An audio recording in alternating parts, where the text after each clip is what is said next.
habang wala pang gamot sa COVID-19, magkakaroon na po tayo ng new normal. Ang strategiya natin, test. Hanapin ang kalaban sa pamamagitan ng test. Trace, kinakailangan hanapin yung mga tao na nagkaroon ng contact sa isang tao na positibo sa COVID-19 at gamutin ang mga tao na mayroong COVID-19. Ang ating strategiya po, yung tinatawag nating National Action Plan sa COVID-19. Unang-una, nandyan po yung prevention. Yung minimum health standards na i-discuss po sa atin ni Secretary Duque mamaya. Nandiyan nga po yung detection sa pamamagitan ng testing at ginagamit po natin ang parehong PCR test sa pamamagitan ng mga swabs at yung rapid antibody test na tinatawag. At importante nga po yung tracing. Hanapin yung mga tao na nakakontak sa may sakit at ang sabi nga po ni Secretary of Finance, gagamitin natin yung ilang mga walang trabaho ngayon para matrace yung mga yung nagkaroon ng contact sa mga positibong mga tao. Tapos po, kinakailangan natin i-isolate. I-isolate po natin yung mga positibo sa ating mga isolation facilities, yung ating mga We Heal as One. Pwede rin naman pong home self-isolation para doon sa mga mild na mga kaso or asymptomatic. At kinakailangan po magkaroon tayo ng community protocol para po sa mga positibo. Siyempre po, obligasyon ng Estado, gagamutin natin ang mga naging biktima ng COVID-19. Pwede pong mangyari yan o gawin yan sa bahay. Pwede sa ating mga We Heal as One facilities at pwede rin po yan sa mga pampubliko o mga pribadong hospital. At dahil nga po importante ang kalusugan ng ating mga frontliners, meron po tayong central PPE procurement. Natapos po yan, matapos mapagaling natin ang mga merong COVID-19, kinakailangan i-reintegrate po natin sila sa ating lipunan. At matapos po yan, tatanggapin na po natin ang new normal dahil iba na po talaga ang mga magiging buhay natin. Ano ba ho yung tinatawag nating minimum standards at every step? Well, yung ating mga safety protocols. Kinakailangan may polisiya na no mask, no entry. Kinakailangan frequent sanitation and hand washing. Iwasan ang paghawak po ng mga surfaces at ang ating mga muka at magkaroon ng stricter protocol for higher risk occupations, industries, and spaces. Social distancing po, at least 1 meter apart. Magkakaroon po tayo ng reconfiguration ng ating mga workspaces. Magkakaroon po tayo ng markers kung saan dapat tumayo ang ating mga kababayan sa public spaces. And no work po kung mayroong mga simptomas. At kinakailangan magkaroon din po tayo ng return to work protocols para sa mga pribadong mga kumpanya.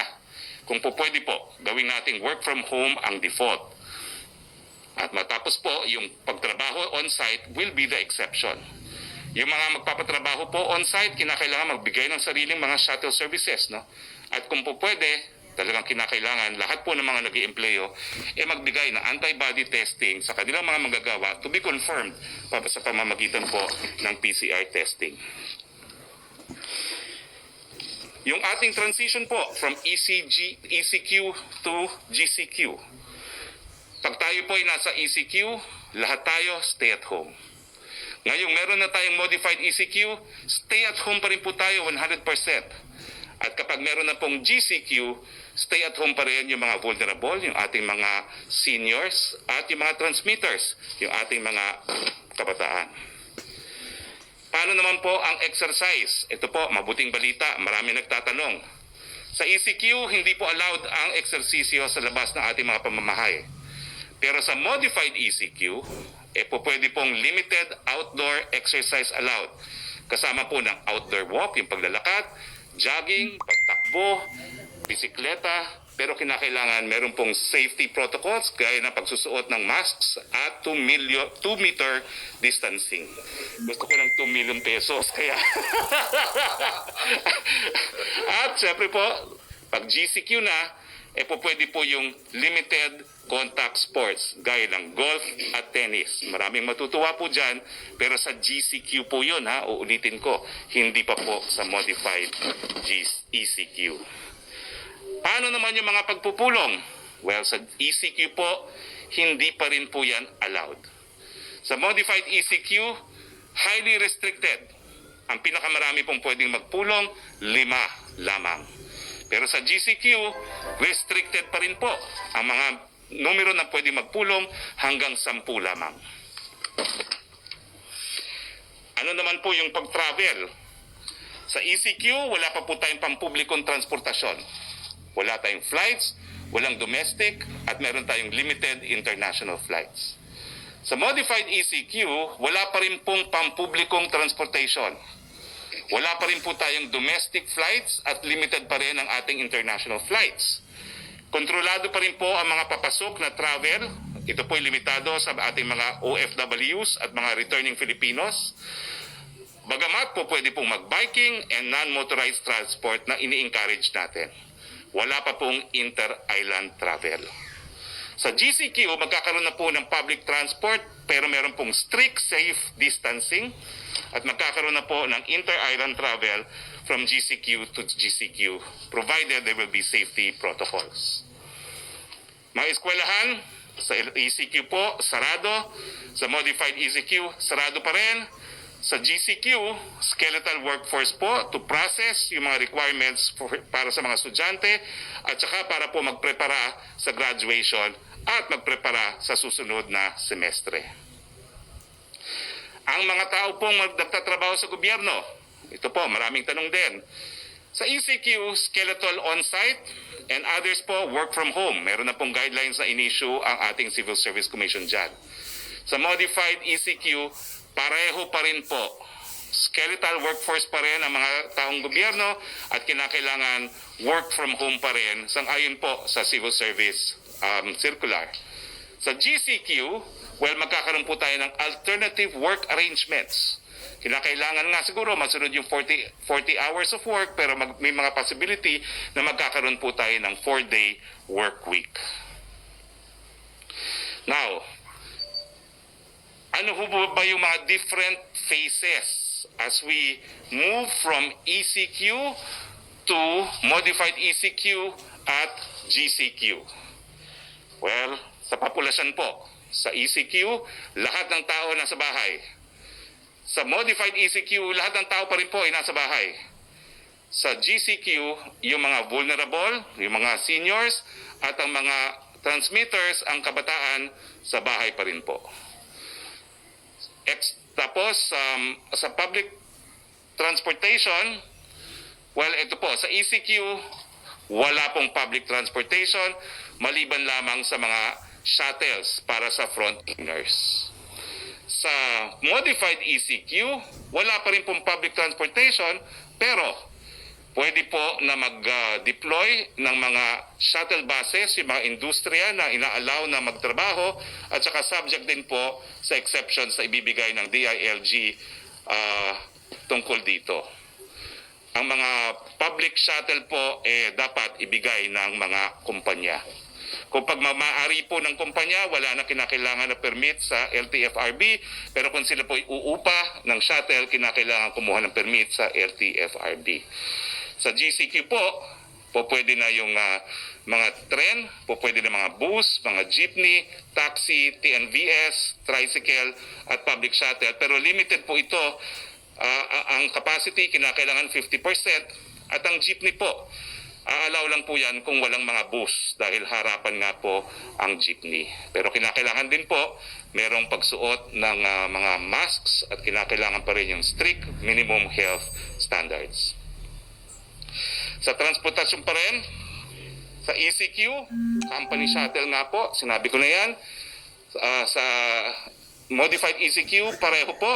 At sa GCQ, pwede naman talaga yung mga private shuttle. Yung mga pribado, mga sasakyan, pwede po yan sa ECQ. Pero para po yan makapasok yung mga nagtatrabaho sa mga industriyang pinapayagang mag-operate. At ganyan din po ang rule sa modified ECQ. Bagamat papayagan na po siya sa GCQ. Ang mga bisikleta, hindi pa rin po pwede sa ECQ. Pwede na sa modified ECQ at sa GCQ. Mga motorsiklo, hindi po pwede sa ECQ. Pwede na po sa MECQ, pero dapat isa lang ang pasahero. At pwede rin po sa GCQ. Ang e-scooter, hindi po pwede sa ECQ. Isang tao po pwede sa MECQ at pwede na po sa GCQ. Ito po, ano ba ho yung mga guidelines pagdating sa construction na umiiral sa modified ECQ? Nung Sabado po, inanunsyo natin na sa ECQ, pwede na yung mga importanteng infrastructure project na related sa COVID, na mga proyekto na tinatawag nating climate mitigating projects, gaya ng mga flood control, at yung mga build projects, no?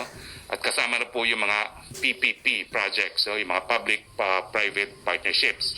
Sa ilalim po ng ECQ, mas dumami po ang mga proyekto na papayagan.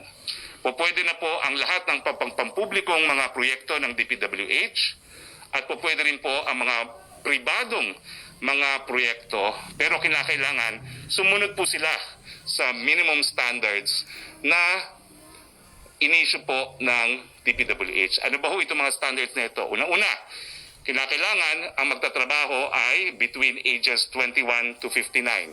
Bawal ang kabataan, bawal po ang mga seniors. At kinakailangan walang pre-existing health condition. Kinakailangan i-testing po ang mga manggagawa bago sila pagtrabahuhin. At kinakailangan doon po sila patirahin sa site ng proyekto. At kinakailangan po ng quarantine passes sa lahat po ng on-site employees. Habang sila naman ay nagtatrabaho, kinakailangan magkaroon ng 1 meter safe distancing ang ating mga nagtatrabaho. Araw-araw sila magdi-disinfect. Kinakailangan bawasan yung paglabas sa construction area. Kinakailangan magkaroon ng mandated quarantine para sa lahat ng mga bumabalik sa kanilang lugar na pinagtatrabahuhan galing sa labas. Yung mga delivery at mga disposal po ay kinakailangan ma-handle ng ibang team o separate team. Dapat po mag-provide ang contractor ng PPAs para sa lahat. And magkakaroon po tayo ng safety officer to ensure compliance sa mga guidelines na ito. Ito na po. Ano ba yung mga industriya na pinapayagan sa ECQ, sa modified ECQ at sa GCQ? Sa lahat po yan, allowed itong tinatawag nating Category 1. Ano ba ho yan? Agriculture, forestry and fisheries, manufacturing of essential goods gaya ng pagkain and beverages, hygiene, medicine and vitamins, medical products, pet food, feeds and fertilizers. Yung mga hospital, syempre, mga clinics, mga dermatological, dental, optometric, and eye, ear, nose, and throat. Yung essential retail, mga groceries, markets, and drugstores. Laundry shops, food preparation and water refilling, take-out and delivery only, logistics service providers, cargo handling, warehousing, tracking, and shipping line, and delivery services. Lahat po yan allowed kahit ECQ, modified ECQ, or GCQ, Category 1. Kasama rin po sa Category 1, yung utilities, power, energy, water, telecoms, aircon, water collection, supply, waste management, sewerage, except po yung septic tank emptying, but including pest control, garbage collection, repair and installation of machinery and equipment, telecommunication companies, energy companies, gasoline stations, construction workers accredited by the DPWH to work on facilities for healthcare and for risk reduction, manufacturing companies and suppliers of products necessary for construction and media establishments. Category 2, ito po yung meron na pong mga distinction. Yung Category 2 po, yung mga negosyo gaya ng beverage, yung alcoholic drinks, electrical machinery, wood products, furniture, non-metallic products, textiles, wearing apparels, tobacco products, paper and paper products, rubber and plastic products, coke and refined petroleum products, other non-metallic mineral products, computer, electronic, and optical products, electrical equipment, machinery and equipment, motor vehicles, trollers and semi-trollers, other equipment, transport equipment and others, bawal po sa ECQ. Pero sa modified ECQ, itong mga industriya na binasa ko po ay po pwede na. At siyempre po, dahil pwede na sila sa modified ECQ, pwede rin sila sa GCQ. Yung semento at steel, pwede naman po yan sa ECQ. Pero kinakailangan 50% work from home, 50% work on-site. Ngayon po, sa modified ECQ at sa GCQ, pwede na po yan. Yung mining and quarrying, pwede po yan sa lahat ng zona. Yung electronic commerce companies, po pwede na po yan sa lahat ng quarantine. Yung postal, courier, and delivery service, sa lahat po ng quarantine areas, pwede po yan. Yung export-oriented companies po pwede rin. At yung real estate activities, po pwede lang po sa ECQ at modified ECQ ang leasing. Pero ang pagbebenta, po pwede na po sa GCQ area. Huwag po kayong mag-alala, ipapaikot po namin itong PowerPoint presentation na ito para meron kayong guide. Sa susunod na category po, category 2 pa rin, yung public and private construction projects that are essential, well, ngayon po, allowed na po siya, no, dahil na-amendahan na nga yung ating guidelines. So, allowed na siya sa ECQ, allowed na po siya sa modified ECQ, pero dapat yung mga small-scale projects ay hindi pa rin allowed. So, ito yung mga major projects ang ina-allow lang po, at allowed na po siya sa GCQ. Yung repair of computers, personal and household goods, allowed po sa lahat ng quarantine areas. Housing service activities, allowed po sa lahat ng quarantine areas. Yung office administration and other support, hindi po siya allowed sa ECQ, pero ngayon allowed na po siya sa modified ECQ, pero kung po pwede po, 50% on-site, 50% work at home, pero allowed na po siya sa GCQ. Yung special accommodation for healthcare workers, OFWs, workers in permitted sectors, and non-OFWs. Ibig sabihin po, yung mga rooms sa hotel, no? Po pwede po siya sa ECQ, sa modified ECQ at GCQ, pero hindi po siya po pwedeng magbukas for tourism. Para lang po sa mga healthcare workers, OFWs, at mga manggagawa. Now, yung mga accommodation for guests, well, 50% lang po sila ina-allow, pero meron pong qualification. Allowed lang po yan sa long-term booking for as long as meron silang booking effective May 1 dito lang po sa Luzon. Siyempre naman po, yung funeral and embalming services, allowed po sila, pero wala pong funeral parlors kasi hindi pa rin po allowed ang lamay sa ECQ at sa modified ECQ. Allowed po ang lamay sa GCQ. Ang mga vet clinics, allowed po sila pero 50% sa ECQ and modified ECQ. Pwede na sila mag 100% sa GCQ.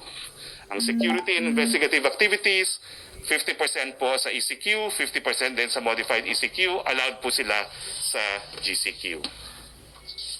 Category 2 pa rin po yung mga BPOs.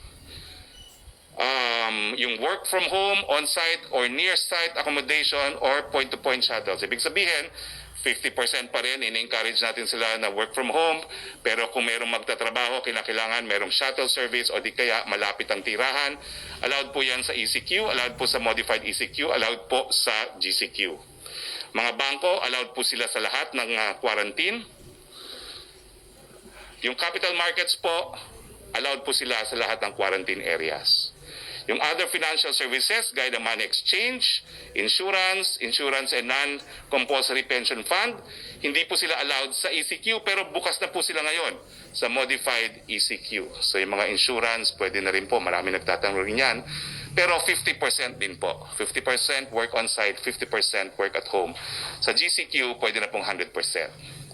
Legal and accounting, di po sila allowed sa ECQ, pero ngayon 50% work at home, 50% on-site, at ma-allowed po sila sa GCQ. Ang management consultancy activities, gaya ng mga abogado at accountant, hindi po pwede sa ECQ, 50% capacity sa modified ECQ, 50% work at home, at allowed po sila sa GCQ. Ang mga arkitekto and engineering services, technical testing and analysis, hindi po sila po pwede under ECQ. 50% on-site, 50% work at home, allowed na po sa modified ECQ at allowed po sila sa GCQ. Scientific and research development, ganoon din po. Hindi pinagbabawal ng ECQ. 50% work on-site na ngayon at 50% work from home under modified ECQ at allowed din po sila sa GCQ. Sa suma total po, talaga naman pong marami nang nabuksan na sektor ng ating ekonomiya. Sa category 3, ito po, karamihan nito, hindi po pwede nung ECQ. Ngayon po pwede na sa modified ECQ. Anong mga ehemplo po? Advertising and market research, computer programming, publishing and printing activities, film, music, and TV production. Pero nakikita niyo po, yellow. Ibig sabihin, 50-50 pa rin. 50% work on-site, 50% work at home. Pero pag GCQ na, pwede na po silang magtrabaho 100% on-site. Preferably, meron pa rin work from home. Yung rental and leasing, other than real estate po, yung mga rent-a-car, equipment for permitted sectors, allowed naman po yan sa lahat ng quarantine areas.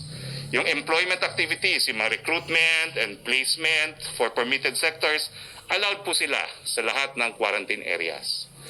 Yung other activities gaya ng photography, fashion, industrial, graphic, and interior design, allowed po sila 50-50 sa modified ECQ at allowed po sila sa GCQ. Ganon din po ang wholesale and retail trade of motor vehicles, motorcycles and bicycles, excluding their parts and components. Sa ECQ hindi po allowed. Ngayon po sa modified ECQ po pwede, pero 50-50 pa rin po. 50% work on site, work at home, at ma-allow na sila sa GCQ. Yung repair of motor vehicles, motorcycles and bicycles, hindi po pwede sa ECQ. 50-50 na ngayon under modified ECQ at allowed po sila sa GCQ. Ano pa po yung mga po pwede na ngayon sa modified ECQ na hindi po pwede dati? Yung malls and commercial centers, non-leisure only, in line with yung ating mga sinasabing mga guidelines, no? Yung one person for 2 square meters, yung wearing of mask, temperature check, at saka yung 26 degrees na temperatura, walang wifi. So, allowed po sila sa modified ECQ, pero partially allowed pa rin po yan. Ibig sabihin, 50% lamang. At ma-allow po sila sa ECQ. Ang dining, ang restaurant, allowed po sila, pero take out lang at saka delivery. Yan po ay under ECQ, modified ECQ, at GCQ. Although, pagdating sa GCQ, meron pong review na isinasagawa. Pero sa modified ECQ, delivery and take-out pa rin po. Wala pang dine-in. Ang mga barbero at mga salon, paborito ni Joseph Morong, hindi pa rin po allowed. Pahabaan ng buhok. Mabuti na lang bionic hair ako. Anyway, ang mga hardware store, dati hindi po pwede po sa ECQ. Ngayon, 50% po pwede na sa modified ECQ at pwede na po sa GCQ.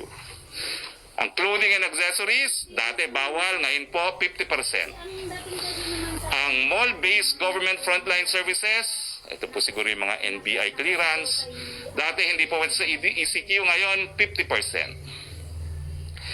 Ang hardware stores, yun nga po, 50%. Ang bookstores and school and office supply stores po pwede na po 50% sa modified ECQ. Ang baby care supply store, 50% po allowed. Ang pet food and pet care supplies, dati bawal, 50% allowed na po ngayon. Ang flower, jewelry, novelty, antique at perfume shops, 50% allowed po ngayon sa modified ECQ at papayagan na sa GCQ. Ang mga toy stores, ito po ay para lang bumili ng laruan, hindi po pwede yung mga playgrounds and amusement area, no? Hindi pa rin po pwede yon, no? Pero yung mga toy stores mismo, 50% pwede na mag-operate sa modified ECQ at pwede na sila sa GCQ. Category 4, ito pa rin po yung kahit anong quarantine zone, bawal pa rin. Gyms, fitness studios, and sports facilities. Mag-ano na lang po kayo, mag-internet. Ako nagsusumba ako sa internet. Entertainment industries, cinemas, theaters, karaoke, bars, etc. Bawal pa rin po. Kid amusement industries, mga playrooms at rides. Libraries, archives, museums, and cultural centers, bawal pa rin po. Tourist destinations, bawal pa rin po. Travel agencies, tour operators, reservation service, and related activities, bawal pa rin po dahil wala naman pong commercial flights pa. Personal care services, mga massage parlors, naku natutuwa ang mga misis at saka mga sauna bath, sarado. Ang mga facial care and waxing, sarado din po. I'm sure walang misis ng mga sekretary na kasama natin ang natutuwa na sarado ang mga massage parlors. Hindi sila nagpupunta ron. Okay? Now, kinakailangan po tayo maging flexible dahil ang ating palantuntunan nga po ay hinay-hinay, dahan-dahan, unti-unti. Kapag dumami po ang kaso, babalik at babalik tayo sa GCQ. Ngayon naman po ay good news. Hindi po natin inaasahan, pero ang Moody's po ay binigyan tayo ng outlook, credit grading, investment grade na Baa2 or a stable outlook. At pangalawa, sa ating good news,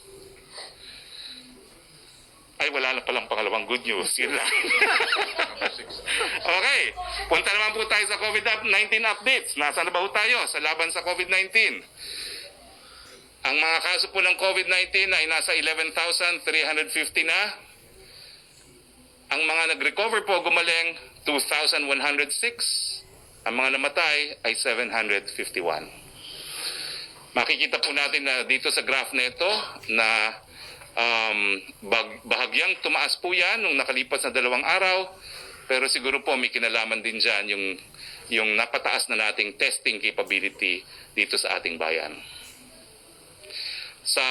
Ngayon po, nung nakalipas na araw po, medyo dumami po yung namatay sa COVID-19. Pero overall, talaga naman pong bumaba yung mga numero ng mga namatay. At siyempre, dun sa mga bagong gumaling, nag-recover, makikita nyo po tumaas, bagamat itong mga nakalipas na araw, may bahagyang pagbaba. Nandiyan pa rin po na patuloy na tumataas ang numero mga nagkakasakit ng COVID-19, pero kung mapapansin nyo po, hindi naman po matarik ang pagtaas. Ibig sabihin, talagang yung ating ECQ ay kahit papano ay gumana po talaga. Dahil kung hindi po, diretsong pataas yan, no? Kung hindi tayo nag-impose ng ECQ. At patuloy pong tumataas ang mga nagre-recover, patuloy din pong at patuloy naman pong maging stable kahit papano ang mga namamatay sa COVID-19. Si Secretary Anyo will have a short clarification now. Yes, Secretary Anyo. Magandang tanghali sa ating lahat.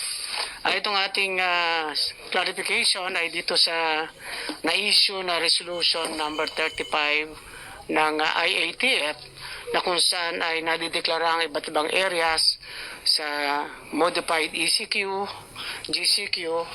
At dito sa resolution ay nagkaroon ng deklarasyon na ang 37 probinsya at 11 cities kasama ang BARM, sila ay nailagay bilang low-risk provinces, HUCs and ICCs shall no longer be under community quarantine without prejudice to strict observation of minimum health standards.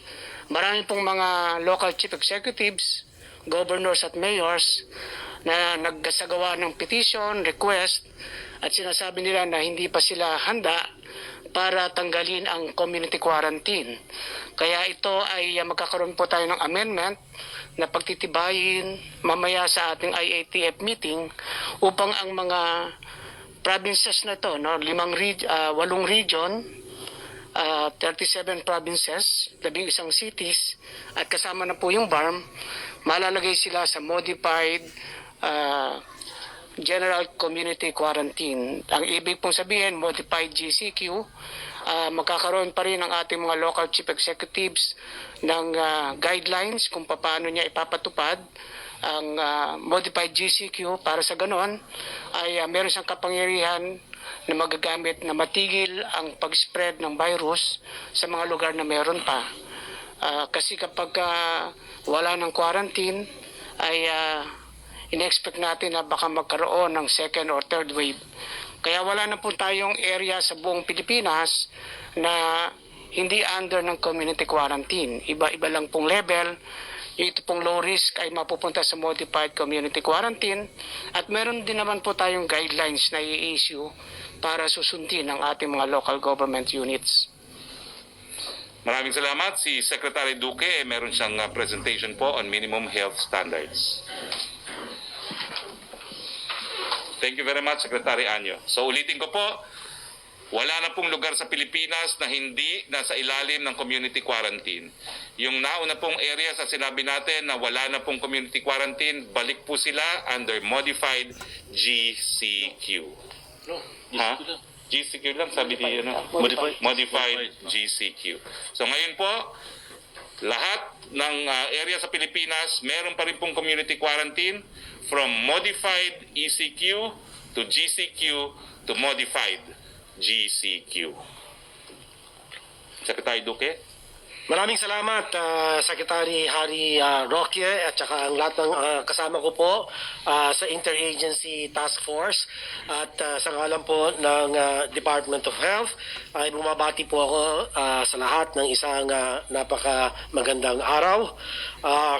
Una po sa lahat, kasama ng inyong mga lingkod bayan, gusto kong magpasalamat sa inyong lahat, sa inyong pagsasakripisyo sa mga nakaraan 2 buwan. Hindi po ito madali, ngunit kinakailangan natin ito gawin para maprotektahan ang ating mga pamilya at ang mga kababayan. Ang bad news, nakakatakot ang COVID-19. Pero ang good news ay may magagawa tayo. At kaya natin itong talunin o pabagalin ang pagkalat. Iyon ang ginawa natin sa loob ng 8 linggo. Kaya naman sa mga susunod na mga araw, may mga lugar na hindi na mapapabilang sa Enhanced Community Quarantine or ECQ. Pero hindi pa tapos ang laban. Ika nga, kumbaga sa basketball, walang katapusang overtime ito. Hanggang walang bakuna. Parang zombie lang ang kalaban natin. Balik ng balik. Parang comeback player of the current times. Kaya naman, ang second or third wave, gaya na nangyari sa Singapore at South Korea, pwedeng mangyari sa atin uli, kung saan lahat tayo ay aligaga at walang humpay ang pag-aalala. Ayaw natin itong mangyari. At para maiwasan ito, o ma-ensure na hindi ito ganun kagrabe, isipin ninyo na lang parang sa basketball, hindi natin dapat hayaan maka-score ang COVID-19. Bantay sarado tayo. At lahat may maiaambag dito. Bawat pamilya, bawat barangay, kayo ang all-star defense team. Bilang all-star team, 2 rule book ang atin sinusundan. Una, ang minimum public health standards at pangalawa, minimum health capacity standards. Ayan po, nakikita po ninyo sa ating screen. Base sa ating national targets na nailathala po natin sa ating Administrative Order number 2020-0016,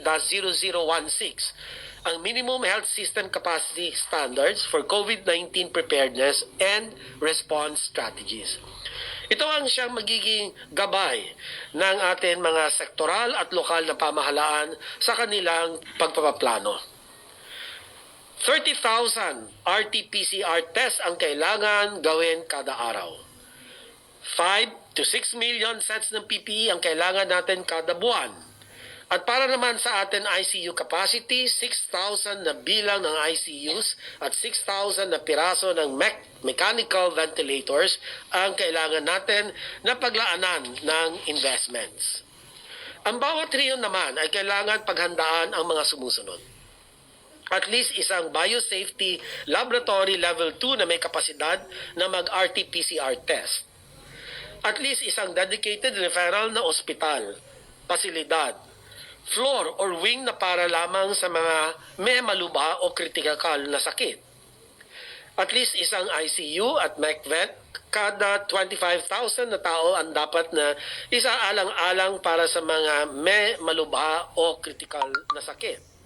At least 30% na additional na kama ang kakailanganin para sa mga pampubliko at pribadong ospital para ma-accommodate ang mga pasyente na may COVID-19. Ang bawat probinsya naman, kailangan magkaroon ng sumusunod na katao. at least one epidemiology and surveillance officer kada 100,000 katao. At least one contact tracer kada 800 katao. At least one barangay health emergency response team kada 1,000 katao. At least 10 o 10 trained staff para sa testing. Kinakailangan naman ng mga sumusunod na infrastruktura para sa mga probinsya. Una, at least isang temporary treatment and monitoring facility kada 2,500 na tao. At least isang ambulansya or medical transport.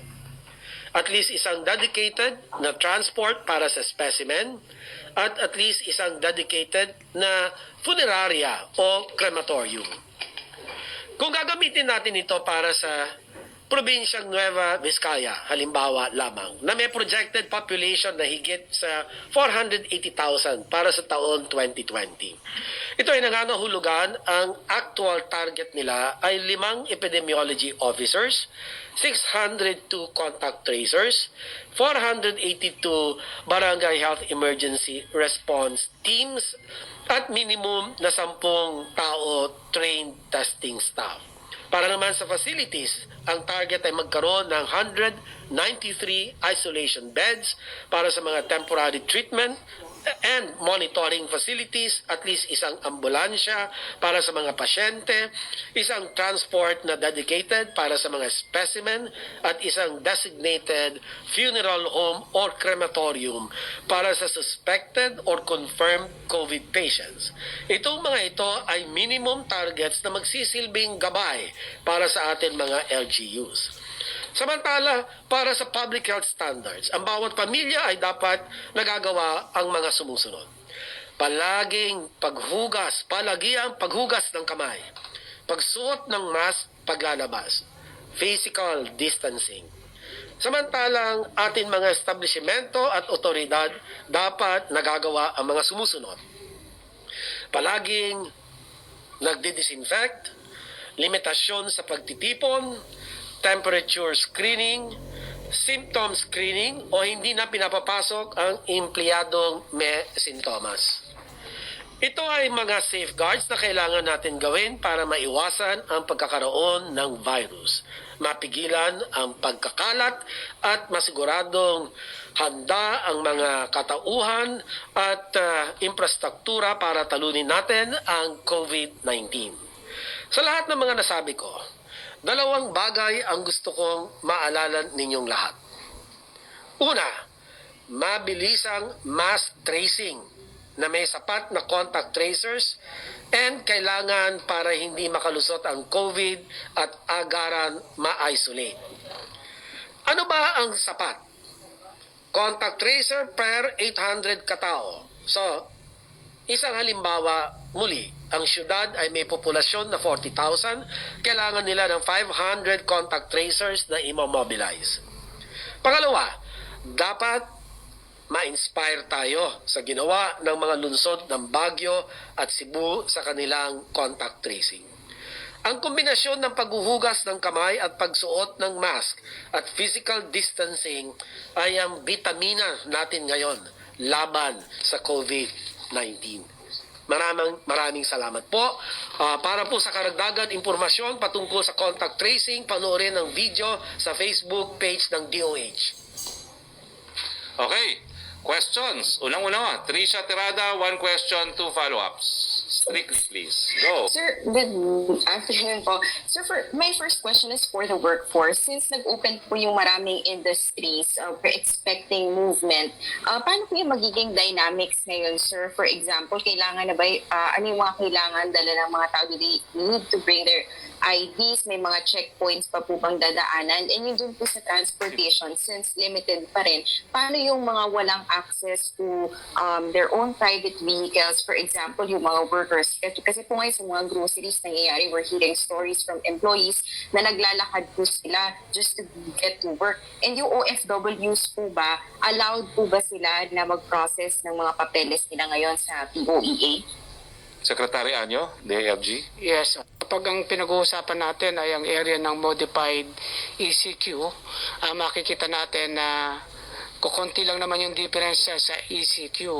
At dito, ang mga workers dapat ay isa-shuttle ng kanilang mga kumpanya. Doon sa GCQ ay magkakaroon na tayo ng pagbubukas ng ibang mass transportation. Kailangan dala nila yung kanilang ID, certification of employment, para sila ay hindi na maabala sa checkpoint. Sec Galvez, yung tanong po sa POEA, pwede ba sila mag-process daw ng mga dokumento nila? Palagay ko po, tanongin po natin si Secretary Dole. I believe pwede naman po yun dahil kasi kung sa processing, okay lang po yun. At saka karamihan po sa processing is online, and also kung kailangan yung kailang physical presence, limited lang po yung tinatawag nating time. Okay, next question. Second question, sir. Doon naman po sa itong decision po natin about the ECQ and ECQ. Sir, kasi may questions ngayon na ni-raise or problems na ni-raise about the accuracy of the data na meron po yung DOH. Experts say those are alarming errors na yun po yung pinagbabasihan natin ng mga decision natin. Is this decision final? Are you still going to reconsider it considering the errors and yung testing, sir? Problema pa rin po. Yung targets were still far behind the targets. And yun nga po, may problema pa rin po tayo sa contact tracing. The system is not yet efficient. Secretary Galvez? Hindi, ako po ang sasagot niya. Yes. Maraming salamat. Okay. Akin lang Secretary po. Duque. Yes, maraming salamat po. Kalihim Harry Roque. The Department of Health appreciates the concerns raised by the UP COVID-19 pandemic response in its policy note number 6 dated May 8, 2020. Ang DOH po ay gumawa na po ng mga hakbang para po makorek itong mga tinatawag nilang data errors found in the April 24 and 25 data drops, as well as other inconsistencies communicated by private citizens through the COVID tracker at doh.gov.ph. As early as April 26, we have since caught and corrected these issues, and we are we very much appreciate the UP Resilience Institute for raising their concerns. No? We assure the public that the issues raised are less than 1%. Maliit pa sa 1% of the whole data set, and does not prejudice the overall interpretation of data and decision making. We continuously rectify the data the moment we identify any issue. For example, inconsistencies in the formatting of the date, case classification, and proper identification of the location. Nevertheless, the DOH remains committed to transparency, and we welcome feedback from expert community. Moving forward, for utmost transparency, we will include more details on the specific rows that have changed from the previous day. Building and using high-quality data systems normally takes months of effort, while the crisis has demanded that existing systems be improved and scaled out in real time. DOH is currently rolling out a new digital epidemiological surveillance information system. Tawag po rito COVID-Kaya, that has been developed in collaboration with the World Health Organization Country Office. This new system automates several data collection processes, which is expected to minimize encoding errors. And panghuli na lang po, ang DOH ay nagpapasalamat sa mga epidemiologists sa WHO ay epidemiologists of the University of the Philippines, Manila College of Public Health, ang Thinking Machines Data Science for their immense support in data validation and analysis. The daily data drops would not be possible without their guidance and expertise. We are collaborating with a range of institutions, and we welcome other data engineers, data scientists, and specialists willing to contribute to this effort, as this is a matter of national importance. Tama po kayo. We strive to continuously improve our data collection and reporting systems, and we welcome all the feedback we receive from the public. Maraming salamat po. May dadagdag ata si Sir, Secretary last Galvez. question. Yes. Tama po tayo na ang impormasyon ay siyang pinaka-basis sa decision-making process natin. At ang nasabi na nga po ni Secretary Roque, Secretary Duque, na maliit na porsyento lang po ang nakita natin mga discrepancy. Sa amin po, sa pag-implement po namin, ang aming pong data ay binabase sa LGU data at saka sa DOH data. Kung mayroon man discrepancy, ang ginagawa po namin as chief implementer, pumupunta po ako sa baba. Tinitingnan po talaga ang impormasyon. Yun ang tinatawag natin validation. So, I believe hindi po tayo nagkamali na magkaroon po ng shifting dahil kasi po naman yung shifting po naman natin is natawag natin dahan-dahan at saka po hinay-hinay lang po lamang. Ang pagkakaiba lang naman natin na nakikita natin sa transition natin sa ECQ at saka yung MCQ is yung pag-o-open ng ating business kasi hindi po talaga pwede na mayroon tayong extended ECQ ay mamamatay naman po ang ating economy. At nakita po natin na ang COVID ay ito'y matagalang labanan at hanggang wala pong vaccine ay talaga pong kailangan din po natin yung tinatawag natin yung economy natin to sustain it. Ito po ngayon, gumagawa tayo ng konting opening na hinay-hinay, gradual at saka incremental opening for the opening of our economy. Kasi po, pagka po nangyari po na hindi po natin inopen ang economy, we will gonna bleed. Sa ngayon po, nag-contract ang economy natin sa negative 0.2. And we cannot sustain this fight kung wala po yung COVID. Yung isang basis din po namin, kaya kami nag-opening, for the past few days, ang ating pong debt ratio ay may kababaan as compared to other countries. At tinitingnan po natin, sa old active cases natin, 8,493, ay mahigit na 88% ang mild. 7,520 lang po ang mild. At saka yung karamihan po, 892 asymptomatic. Ang severe natin at saka critical is only 8%. 52 po ang severe at saka 25. Ito po ang mga basihan po ng data natin. Ibig sabihin, tumaas na po ang healthcare capacity natin dahil marami na po tayong recoveries over death. At the same time, marami na po tayong mga mega facilities. Kanina po, ang Philippines, nandun po kami sa Secretary Duque, may additional 108 bed capacity na po tayo. Meron na rin po tayong testing capacity. Ngayon, tumaas po ang testing capacity natin sa 8,000. At ang ating mga private sector ay nagdo-donate pa rin po ng mga PCRs at saka mga automated extraction machines. At the same time, ang ating po mga LGUs ngayon po ay nagiging nakikita natin aggressive. At the same time, talagang nakakapacity na po natin ang ating LGU. So ito po yung mga basihan po ng ating po pag-ibig. Pagpaumanhin niyo po, no? But I will have to amend what I said earlier. One question, one follow-up lang po dahil lahat po kami a-attend ng 2 p.m. IATF meeting. Yusek Rocky? Okay, Secretary, from PADCHIO Inquirer, may we know when the Office of the President will release the executive order regarding the guidelines for distribution of the second tranche of the SAP? DSW, they said they cannot start distribution without said EO. Okay, hindi po iyo ang inaantay natin. It's a memo from the OSAP, no? At lalabas naman po yan siguro itong linggong ito para mapagsimula na nga yung second tranche, no? Maricel Halili, TV5. Hi sir, magandang hapon po. Kay Secretary Anyo, sir, may we have your position lamang po about doon sa birthday party? Mga photos ng birthday party ni NCRPO Chief Sinas na kumalat po sa social media because it seems na hindi po nasunod yung social distancing. Okay. Yung insidente na yon ay hindi naman matatawag na birthday party. Ito ay isang manyanita na isang tradisyon sa military at police service na nagsimula pa sa Philippine Military Academy.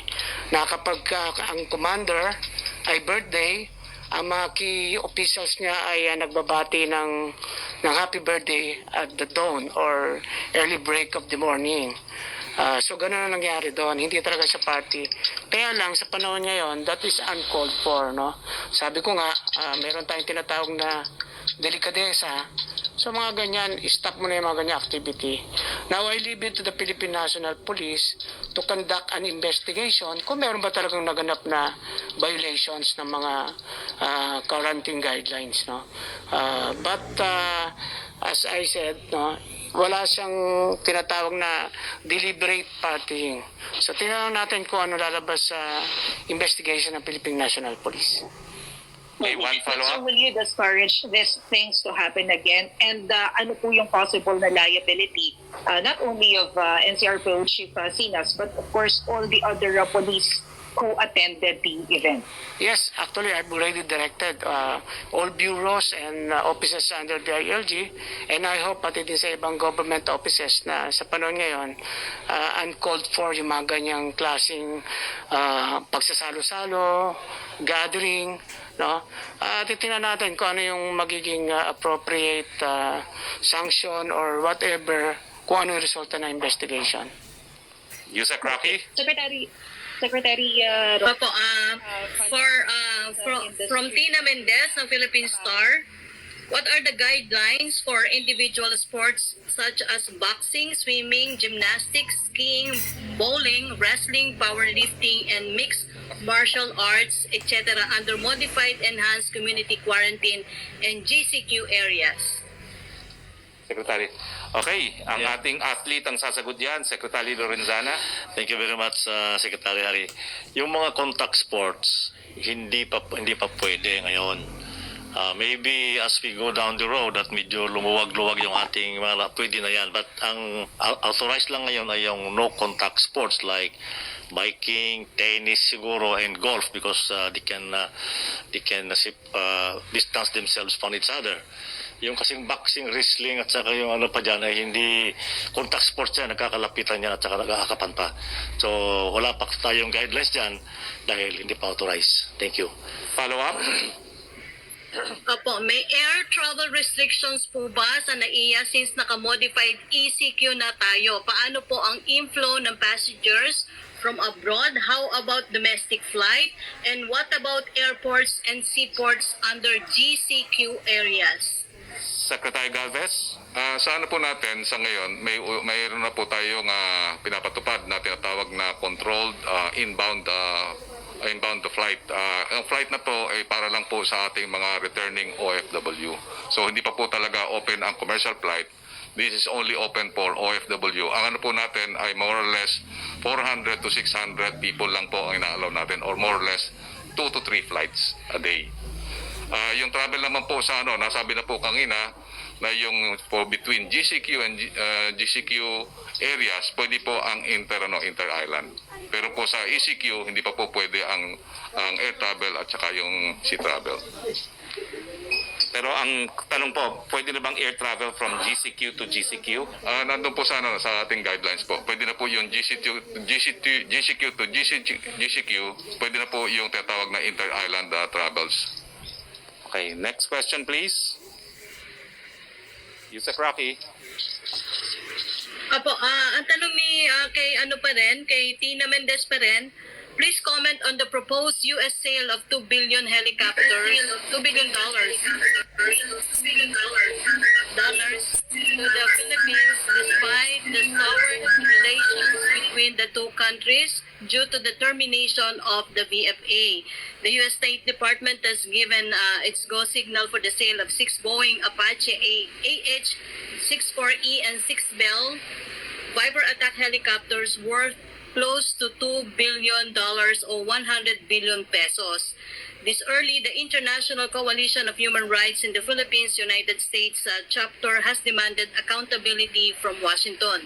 The group noted that the arms sales would be headed to Duterte's state forces who are becoming only more ruthless under COVID-19, said Drew Elizarde Miller, ICHRP U.S. spokesperson, in a statement. Secretary Lorenzana. Thank you very much for that question. Alam nyo, itong pagbibili natin ng attack helicopter ay nagsimula pa nung mga siguro 2016 o 2017. At namili yung Air Force ng mga platform, iba-iba, kasama na yung Apache at saka Viper, at saka iba pang mga attack helicopters ng ibang bansa. Ngayon, usually yung United States kailangan ng go signal ng State Department kung magbibenta sila So, yung Air Force humingi ng details kung bibili tayo sa US at inabot sila ng ilang more than 1 year, I think almost 2 years bago nila masagot yung ating mga tanong. So, ngayon dumating. Wala naman itong koneksyon doon sa ating putol ng ating BFA or pag-terminate ng BFA. Continuation lang ito ng ginawa na beforehand. Ngayon, yung perang I think that's 1.5 billion to 2 billion for 6 helicopters, attack helicopters, ay hindi natin kaya yon. Ang pera lang natin na nakalaan para bumili ng attack helicopter ay 13 billion lang. Kung bibili tayo ng attack helicopter ng ganyang halaga, ay baka isa o dalawa lang mabibili natin. Kaya tumitingin tayo sa ibang bansa ng attack helicopter na mabibili natin na medyo madami-dami sa halagang ibinigay sa atin ng gobyerno. Ngayon, yung komentaryo ng mga batikos ng ganyan ay sinagot ko na yan kasi mayroong nagsabi na bakit daw yung mga leftist side sabi bakit bibili tayo, bakit hindi natin ibigay na lang sa mga tao. Agree ako dyan. I agree that buying these helicopters is I think we would rather give it to our people. Kaya lang ang sabi ko, itigil ninyo yung inyong arms struggle. At titigil din namin na pagbili ng ganitong armas kasi 50 years na kayong nanggugulo dyan. Gusto ninyo mapigilan kami pag-angkat ng mga panglaban sa inyo pero hindi naman yung ititigil yung inyong ginagawang arms struggle. Salamat po. Yes, si Joyce Balancio, DZMM. Secretary Roque, just to clarify, yung mga nabanggit natin na mga industries na papayagan sa modified ECQ, these will be allowed to operate only dun sa mga matutukoy na buffer zones and outside of the buffer zones kung saan wala pong confirmed COVID cases? Well, they will be allowed to operate kung sila po ay wala dun sa critical area at saka dun sa labas na zone, no? Pero in general, yan po yung mga industries except kung yung barangay where the factory or the business is located nasa critical area, mapapasailalim pa rin po sa ECQ yung barangay na yon o yung zona na yon. Okay? Secretary Galvez? Yung yung tinatawag nating mga opening ng business, pag po yan, pag-usapan po ng LGU at saka ng business sector po yan. Yun lang po ang nagbigay tayo ng general guidelines. Kaya po nakita natin ang normally yung mga business corridor po na yan ay normally located sa modified GCQ at saka doon po sa nasa buffer zone or yung areas out of buffer zone. Ito yung mga tinatawag nating mga economic corridors at mga safe area. So ngayon, maganda po nag-uusap pa ang business at saka po yung LGU para pagtulungan po nila. It will become their motivation. Pagka nag-open up po yung ating tinatawag na critical zone ay malinis po natin, kung nandun po ang economic area, ay pwede pong yun ang magiging motivation po nila. Yes, ito po, Sir, another question po. pinapakita po namin uli yung different zones, no? Yung critical zone at containment zone. So yung mabubuksan ng negosyo, dapat po nasa buffer zone or outside buffer zone dahil kung nasa critical area o sa containment area, hindi pa rin sila mabubuksan. Okay, next question. Apo. Sir, naging recommendation po ni Finance Secretary Sonny Dominguez po kay President Duterte yung pag-hire ng contact tracers among Filipinos na nawalan po ng trabaho this pandemic. So, approve po ba ito ni Pangulong Duterte at meron na tayong naayos na sistema paano tayo mag-hire, qualifications, paano po ba ito? Well, si Secretary Anyo. Yes, gagawin natin yan because it's not just because we modified or we put some ease or relaxation in our community quarantine ay wala ng virus at wala ng COVID. Tumaas na yung ating health capacities kaya can afford tayo na magbawas ng mga restrictions. But for 2020 and even 2021, we will continue to test, trace, isolate, treat. So kailangan ang pinaka-workforce natin talaga ngayon ay ang ating mga contact tracers. So sa LGU levels, mag-hire tayo. Dito rin sa ating national agencies, meron din tayong i-hire dyan kasi integrated ang effort natin, no? National, regional, provincial, down to the municipalities. But of course, these are all led by our local chief executives sa kanilang mga respective task forces. So we expect that we would hire and then we'll also conduct training, capacitate these contact tracers. This is the only way we can really identify those who can be isolated and tested. May qualifications po tayo, Secretary, para lang po alam ng mga kababayan natin if they will be qualified to apply. Dagdag lang yun sa sinabi ni Secretary Anyo.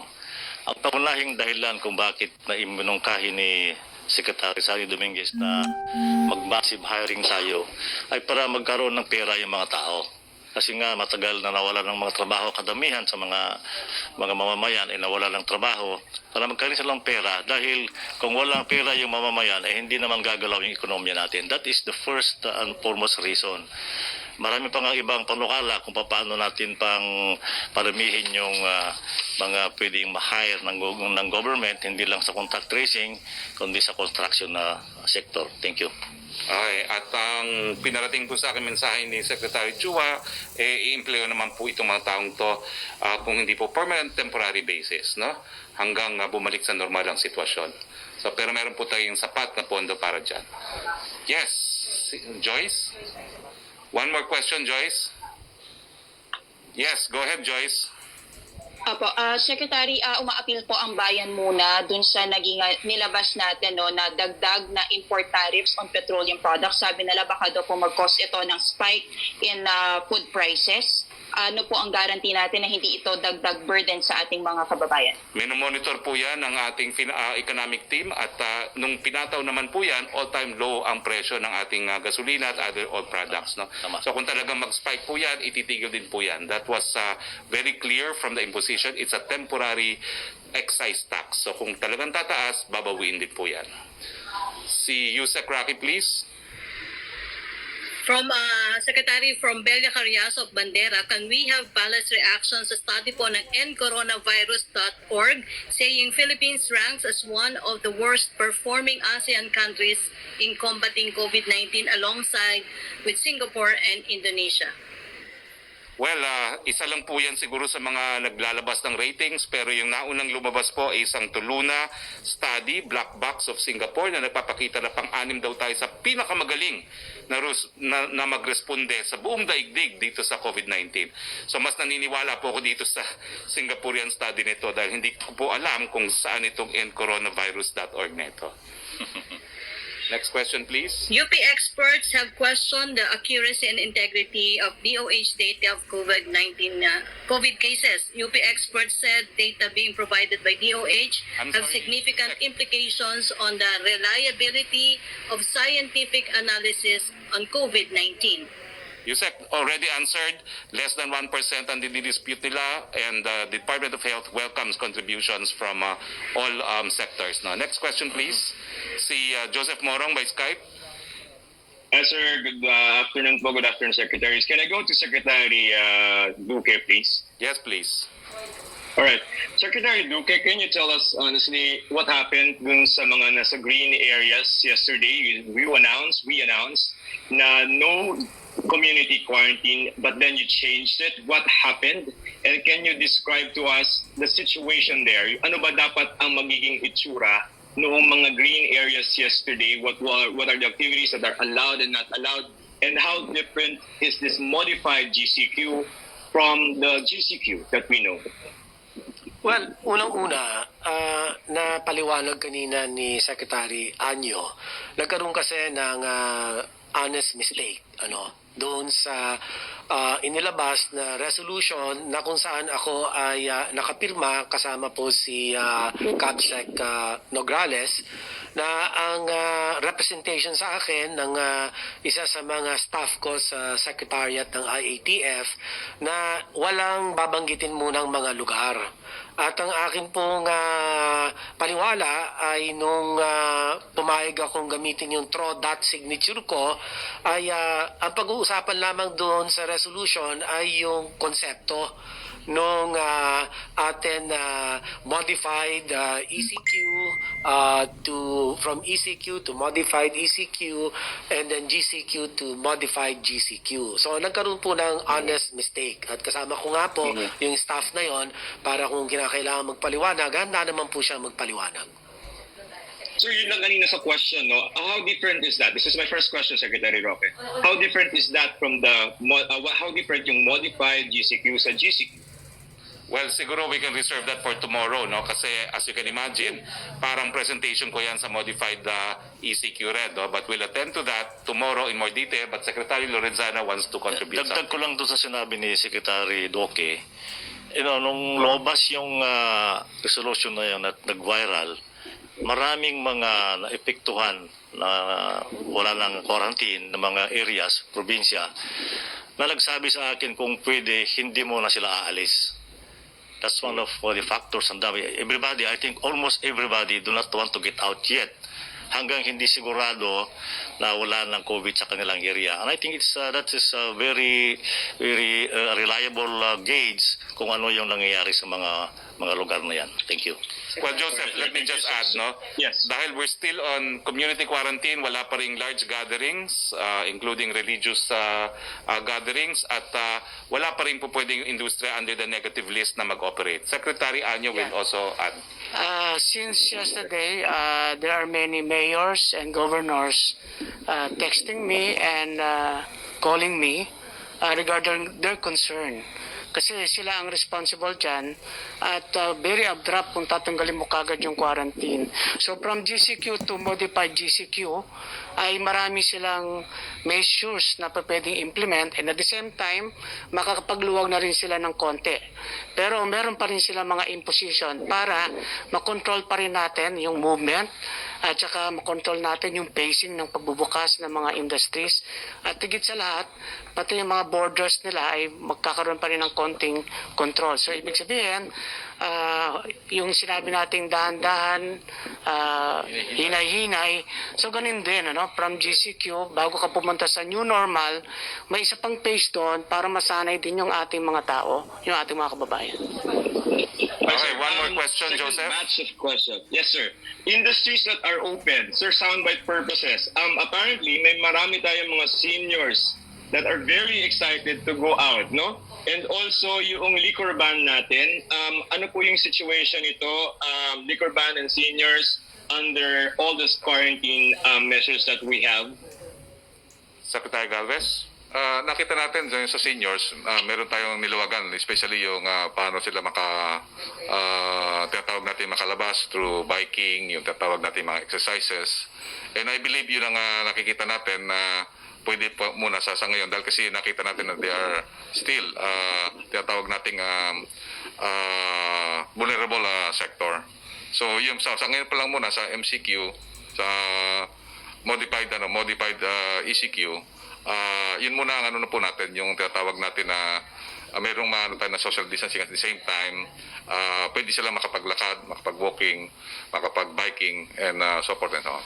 At pagdating naman po dun sa exceptions, syempre, even if it is modified ECQ, seniors can go out kung wala silang kasama to get their necessities, as well as kung sila ay nagtatrabaho, pakita po nila yung employment ID nila, which is also the rule under ECQ. Yusek Rocky?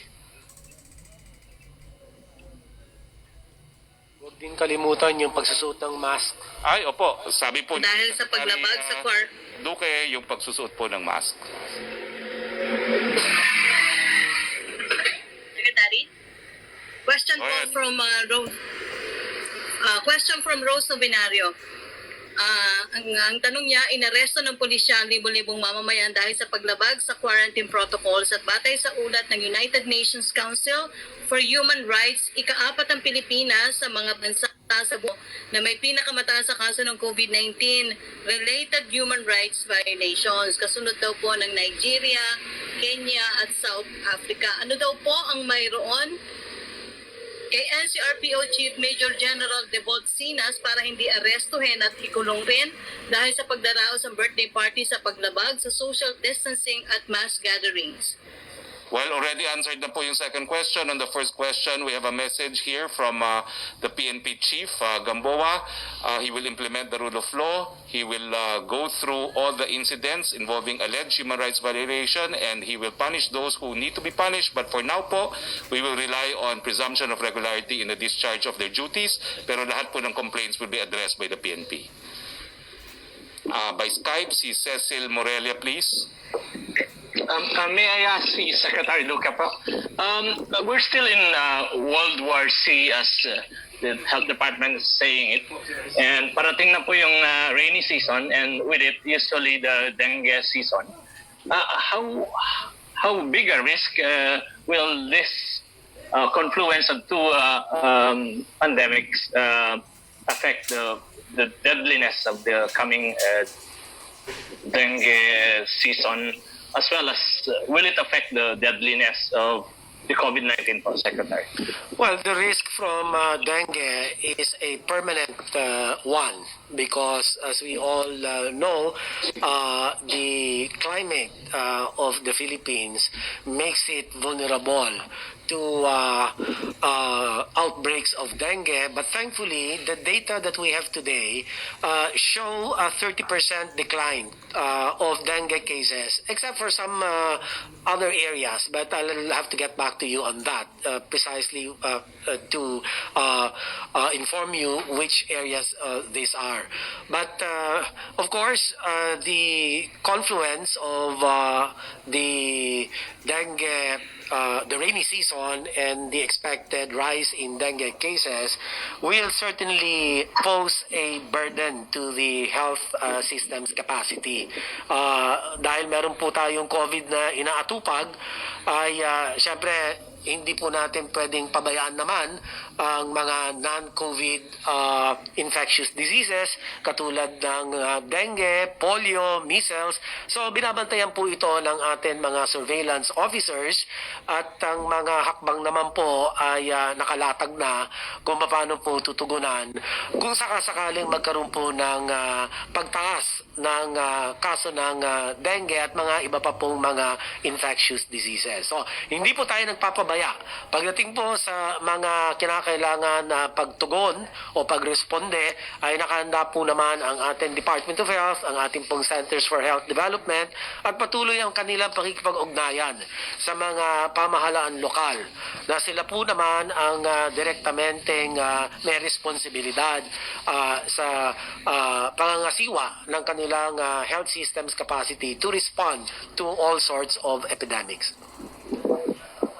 Just one follow-up po, Secretary. Are there studies showing that the SARS-CoV-2 interacts with the dengue virus?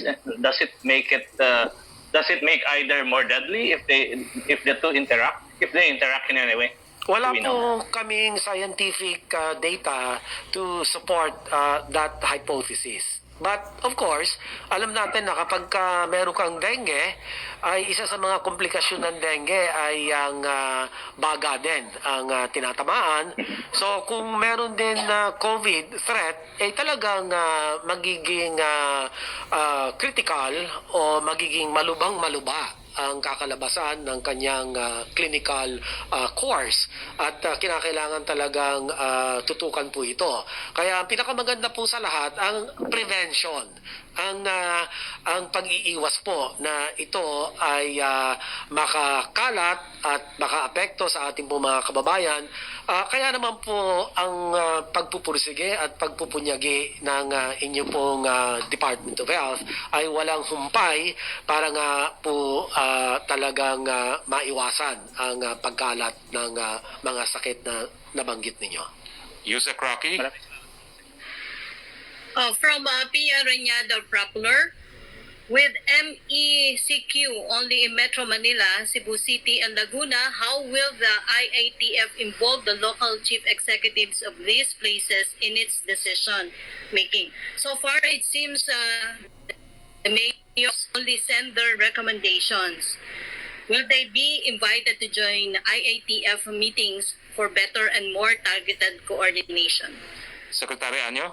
Yes, we will have not only a meeting but also consultation and workshop with these local chief executives together with our health experts on how we are going to make the interventions in their specific areas that would be classified as critical zone and containment zone and buffer zones.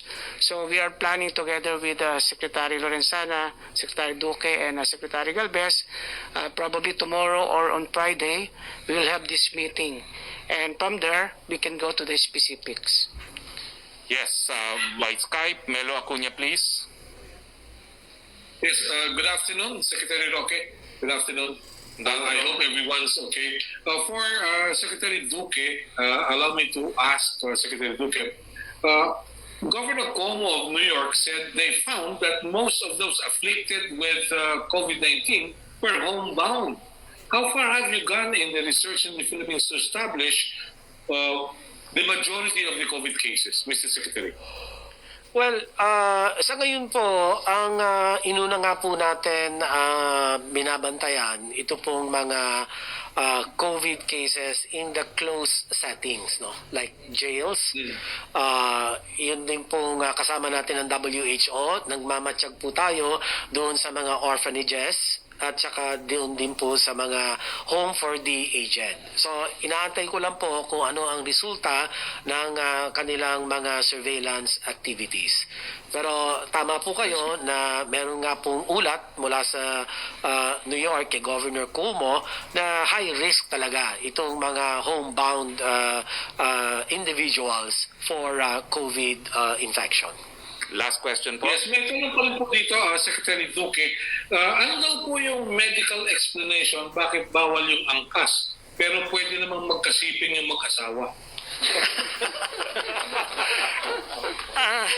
Hindi sigurado kung asawa niya yung kaangkas niya. Hindi raw sigurado kung yung asawa niya yung kaangkas niya. Anyway, Okay. Madali lang po. Siyempre, pinagbabawal natin yung mga close contacts. Ano po, dahil alam na po natin na ang mode of transmission via respiratory droplet at kung magkalapit ang mga tao, ang tsansa na magkahawaan ay napakataas. Kanya, yan po ang isa sa mga ipinagbabawal natin. Kaya meron po tayong social distancing kung tawagin. Yeah, thank you very much for Secretary Lorenzana. Ay, tapos na po. Yusek Rocky, only 2 questions Opo, from Eileen Taliping of Abante tonight. Sa balik probinsya, bagong pag-asa program, lahat po ba ng gustong bumalik sa nasa probinsya ay maaaring maka-avail sa programa? Sino po ang mga dapat i-priority at may garantiya ba na lahat na mag-a-apply sa programa ay hindi tatanggihan? Well, lahat po ng gusto mag-apply, pwede po kayo mag-apply. Lahat naman po yan ay meron po tayong palantutunan na susundin. Totoo po, meron po tayong mga priorities. Ang mga priorities po natin ay yung mga gusto na talagang bumalik permanently sa probinsya. Pangalawa, yung mga informal settlers po natin na gusto na rin umuwi, lalong-lalo na yung mga nakatira po doon sa mga danger zones dito sa Metro Manila. No? At syempre po, yung mga PWDs na nais din umuwi ng probinsya, kasama rin po sila sa mga may prioridad. Wala pong i-deny na application, pero ang assessment po ay gagawin na titignan po talaga kung po pwede talaga silang magkaroon ng bagong buhay dun sa gusto nilang balikan ng probinsya. Isa-isa daw pong nahuli ng mga otoridad ang mga nagbabanta sa buhay ni Pangulong Rodrigo Duterte through social media. Yung teacher humingi na ng sorry sa presidente, patatawarin ba siya ng Pangulong Duterte? At ano po ang pananagutan ng mga nagbabantang ito sa social media? Hindi lamang sa Pangulo, kundi pati daw po kay Vice President Denny Robredo at mga anak ay pinagbabantaan din. Epekto kaya ba daw ito ng mahabang ECQ dahil sa COVID crisis? Well, yan po yung ongoing police investigations. Di na po kami magkukomento dyan. Hayaan na po namin ng mga police na mag-imbestiga. No? Kakasuhan naman po sila kung mayroong legal na basihan. Si Huang Zheng, yes ma'am? Si Yellow. Hi, Secretary Roque.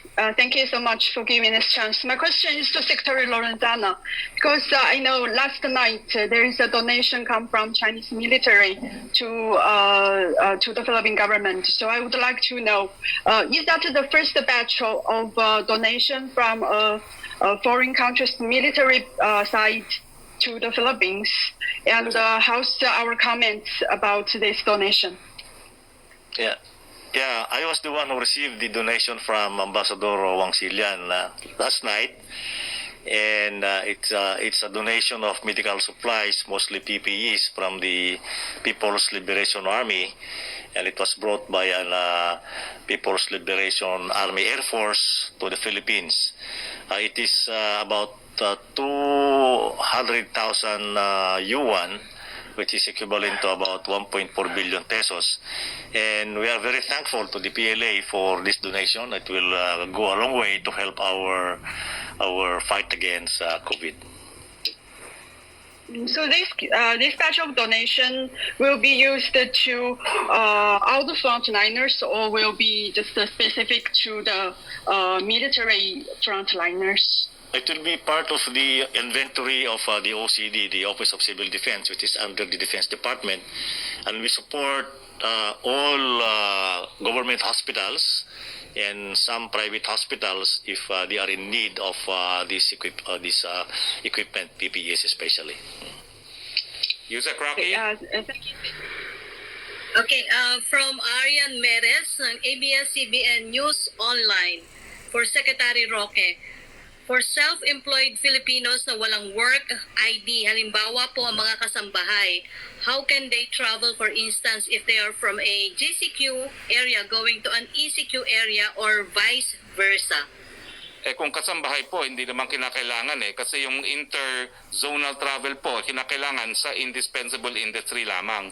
Pero hindi po kasama dyan ang kasambahay, no? Pero unfortunately, dahil nga po ang pag-travel from GCQ to ECQ is only for industries na allowed, kinakailangan po talaga na identification card. So, sa mga self-employed, pwede naman sila gumawa ng card nila at pakita nila kung ano talaga yung gagawin nila at saang industriya yon, no? Pero indispensable po yan kasi otherwise mababaliwala yung ating quarantine kung lahat ng tao po pwedeng lumipat, no? Next question, please. For Secretary Anyo, paano po daw makakaapekto ang bagyo sa summer ngayon sa coronavirus response ng gobyerno? May preparations o plano na po ba ang gobyerno kung paano pagsasabayin ang disaster response tulad sa mga bagyo at sa coronavirus response? Yes, matagal na nating pinaghahandaan yan. Sa mga pagpupulong na ginawa natin sa local government units, meron tayong tinatawag na O-plan or operation listo na kung saan nandito yung ating protocols kung paano haharapin anuman sakuna, lalo na yung bagyo. Every year ay ginagawa naman natin ito. Katulong ang NDRRMC, ang local DRRMC, nakahanda na po tayo dyan, pati yung ating mga relief goods na ipamimigay pag dumating yung disaster o bagyo. So, ang mangyayari lang naman, no, kasama sa ginagawa natin paglaban sa COVID, nakahanda rin yung ating LGUs. At syempre, kailangan, kahit sa ating pag-atubang sa ating mga disasters, i-observe pa rin natin yung minimum health standards, physical distancing, wearing of mask, at ano pang mga panuntunan. Yes, next question, please. For from Angel Ronquillo ng DZXL, kasunod ng sinabi ni Pangulong Duterte na hindi nakakayanin pa ng pamahalaan ng second wave ng COVID-19, ano ang magiging batayan para muling ibalik ang isang lugar sa ECQ, considering na may backlog tayo sa result ng testing? Well, malinaw naman po ang mga batayan dyan, yung bilis po ng pagdoble ng sakit ng COVID-19, yung kahandaan na magbigay ng critical care, at kinikonsiderin din po natin ang ekonomiya. Hindi po magbabago. So kung dumami po yung cases na ang pagdami ay hindi masasabayan ng abilidad na magbigay ng critical care, babalik po tayo sa ECQ. Kaya nga po flexible tayo, no? Pag po natin isipin na nakataganan sa bato na pag hindi na ECQ, hindi na babalik sa ECQ. Kaya nga po, ginagawa po natin unti-unti, dahan-dahan, hinahinay dahil ayaw natin magkaroon ng second wave na naging karanasan na ng napakadaming bansa na nagbukas ng ekonomiya. Next question, please. From Sam Medernila Business Mirror for Secretary Galvez, ilan na po sa mga over 20,000 OFWs in Metro Manila and nearby areas ang na-test? Ilan po sa kanila ang nag-test positive for COVID-19? Ilan po sinasabing OFWs ang napauwi na? Ito po sa atin, sa talaan po natin, meron na po tayo 20,569 na na-swab. And then 12,000 na specimen na po naibigay sa Philippine National Red Cross. Ang result po ay meron na po tayong 5,439 na may result. At ang result po nito ay 5,268 ang negative. At meron po tayong 171 na positive. Ito po ay 4.4% na nasabi pong testing. Meron na po tayo na 4,593 na meron pong quarantine certificates. Ito po ay ngayon ay pinaplano na po ng Marina at saka po ng DOTR at saka ng Philippine Coast Guard para po makauwi na po sila sa ngayon. Is the National Task Force daw po for COVID-19 considering another week-long suspension for inbound flights considering may over 40,000 OFWs ang expected na ma-repatriate this month up to June? Sa ngayon po, nag-implement po tayo ng tinatawag na controlled inbound flights at ang inano po natin ay tatlong flights lang po inaalaw natin, or more or less 400 to 600. Pagka po naubos po yung 24,340 na OFWs na declag na po natin yan, pwede na po tayong mag-angat. Yung pong mga inbound na seafarers ay nandito po ngayon more or less na 16,000 na ships. Ang ginagawa po natin ng paraan na mapadali po ang kanilang pag-test para po makauwi rin po sila. For Secretary Duque, will the country participate in the upcoming virtual 73rd World Health Assembly? If yes, what issues will the country raise during the event? Well, yes, we will certainly participate. I think this is going to be on the 18th. I have already prepared my address to the World Health Assembly. And of course, we will raise issues with regard to COVID-19 and what would be the best measures, if any, that other countries have put in place, and that if they could facilitate the transfer of knowledge, additional information, so as to improve further our national government response to the continuously evolving COVID-19 situation. For Secretary Duque pa rin po, when will the country's participation in World Health Organization Solidarity clinical trial for drugs that will be used for COVID treatment? How many Filipino patients are expected to be enrolled in the said activity? It's now ongoing, and if my recollection is right, there are about 500 participants for the different medicines such as remdesivir, the lopinavir, ritonavir, ribavirin, and also the beta interferon, interferon beta.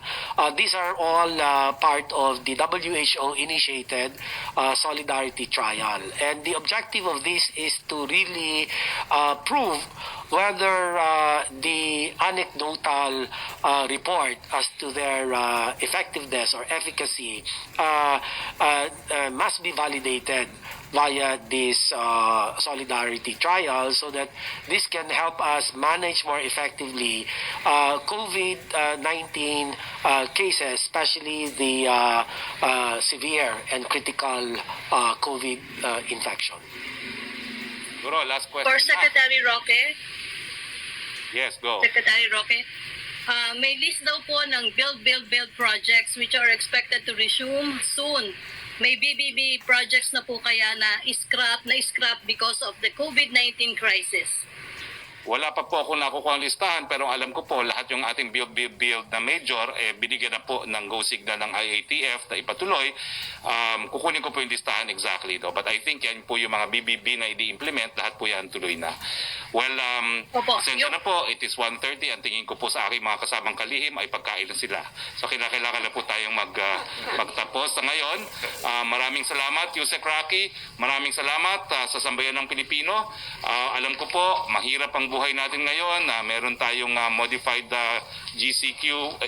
modified ECQ patapos po ng May 15. Pero ito naman po ay para sa ating kalusugan. Unti-unti, dahan-dahan ang ating ginagawa.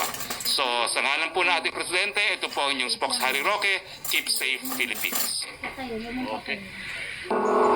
At ako'y natatakot sa